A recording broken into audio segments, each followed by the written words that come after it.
photo, j'ai eu l'inspiration par rapport au tableau de Edvard Munch, ce qui fait que j'ai pensé, en la voyant la photo, je me suis inspiré un petit peu du film Scream, puisque j'ai vu la tête et puis j'ai vu la seule qui puisse ressortir, c'est une poire, puisque la poire est la forme d'une tête. Et puis je me suis laissé emporter. Et puis finalement, donc c'est là que je l'ai retracé. Et puis j'ai dit, pourquoi pas. Et finalement, c'est sorti ce que j'attendais.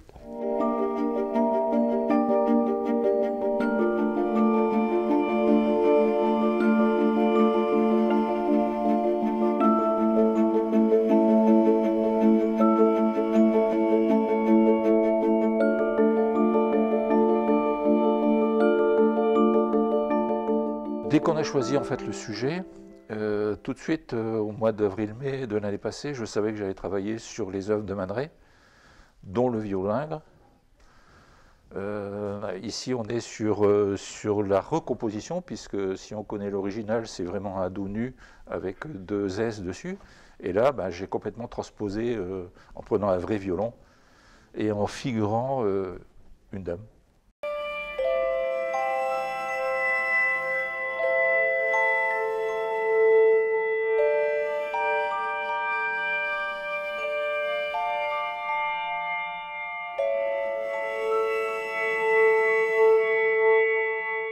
Alors à côté, il y a un petit parallèle avec chez Mamadoz.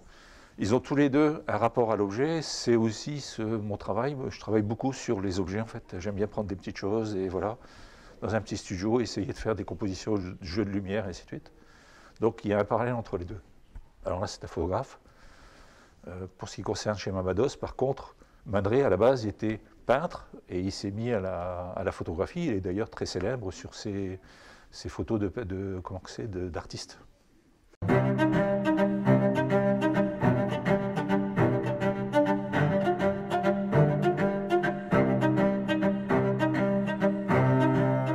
Je me suis inspirée de deux artistes pour participer à ce thème à la manière d'eux.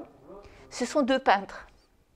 Le premier, c'est Georgia Toto O'Keeffe, qui était une femme, une très belle femme américaine qui vivait dans le Wisconsin et qui aimait par-dessus tout la nature, qu'elle a regardée méticuleusement et a essayé de retransmettre à travers sa peinture ce qu'elle ressentait en voyant ces paysages, cette nature, les fleurs. Elle a peint très grand, ce qui ferait penser que quand on voit un de ses tableaux que c'est de l'abstrait. Et en fait, pas du tout. C'est très poétique, très coloré. Elle a peint plusieurs fois les fameux liserons dont je me suis inspirée. Elle les a fait jaunes, roses, blancs, violets. Et j'ai essayé de retransmettre à travers la photo ce dégradé de couleurs tout en douceur, tout en poésie, tout en délicatesse féminine.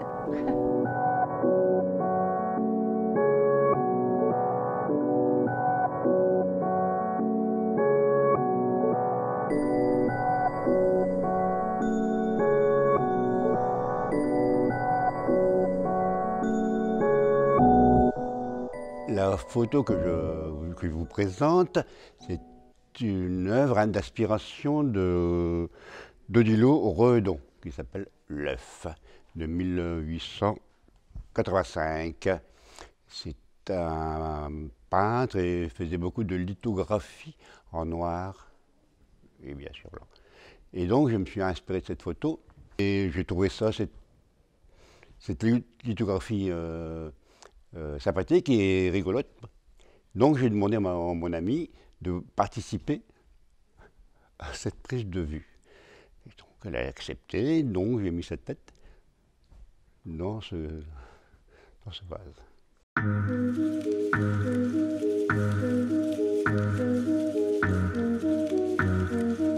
La photo s'appelle Lily façon Marilyn. C'est une photo qui est inspirée d'une œuvre de Andy Warhol, qui est un portrait de Marilyn Monroe représenté 4 fois dans des couleurs différentes. C'est une œuvre qui est très caractéristique du pop art, très reconnaissable, très caractéristique d'Andy Warhol. C'est une des choses qui m'a un peu attiré au départ dans cette photo-là. L'idée de l'expo, c'est de faire à la manière d'eux, et donc c'est plus facile et plus lisible si les artistes ont un style qui est très très caractéristique.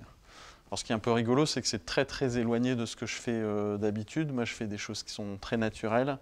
Je travaille beaucoup avec la nature, et du coup, forcément, là, on est dans le saturé, on est dans les couleurs très pop.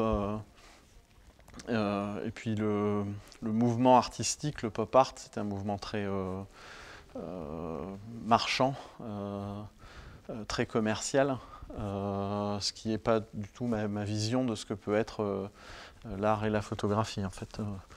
Donc c'est un peu le grand écart par rapport à ma pratique habituelle, mais j'aime bien l'image parce que d'une part, c'est ma fille qui est le modèle. Et puis, ça fait partie de ces images où instantanément on reconnaît le style. On sait de qui on parle.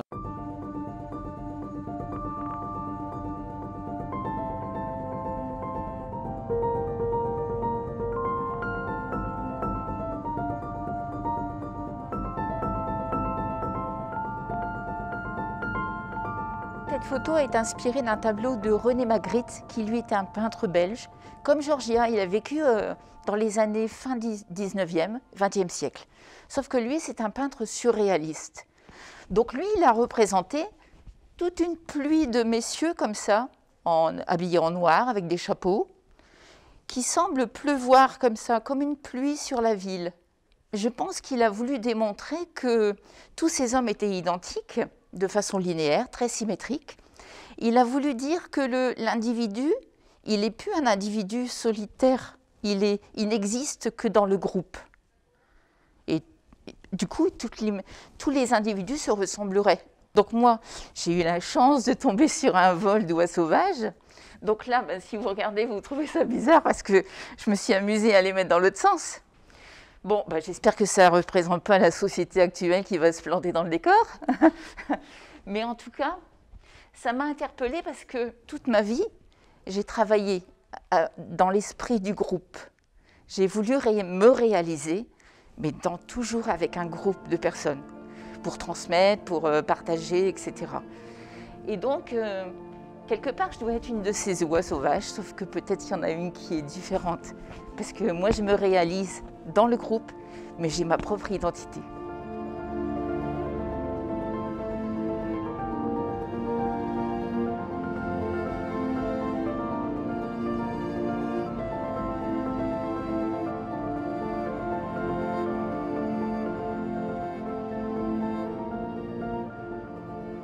J'ai fait la laitière de Jonas Vermeer et j'ai voulu faire une parodie de cette œuvre en fait. Voilà. J'ai pris une personne de couleur noire qui a remplacé la laitière pour faire le pâtissier. La séance photo était assez drôle à faire.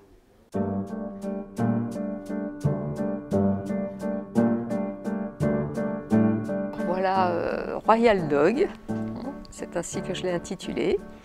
Et c'est donc une reproduction, enfin j'ai essayé de m'inspirer du tableau de la jeune fille à la perle de Vermeer, qui m'a donc tout de suite inspirée. Il fallait juste que je trouve le sujet. Et là, en voyant le toutou de mon fils, qui s'appelle donc Tara, et qui est très docile, je me suis dit que je pouvais faire quelque chose. Donc ça a été un peu compliqué quand même, parce que pour les accessoires, c'est pas toujours facile. Elle voulait toujours s'allonger, il fallait qu'elle soit assise et surtout qu'elle me regarde de 3/4.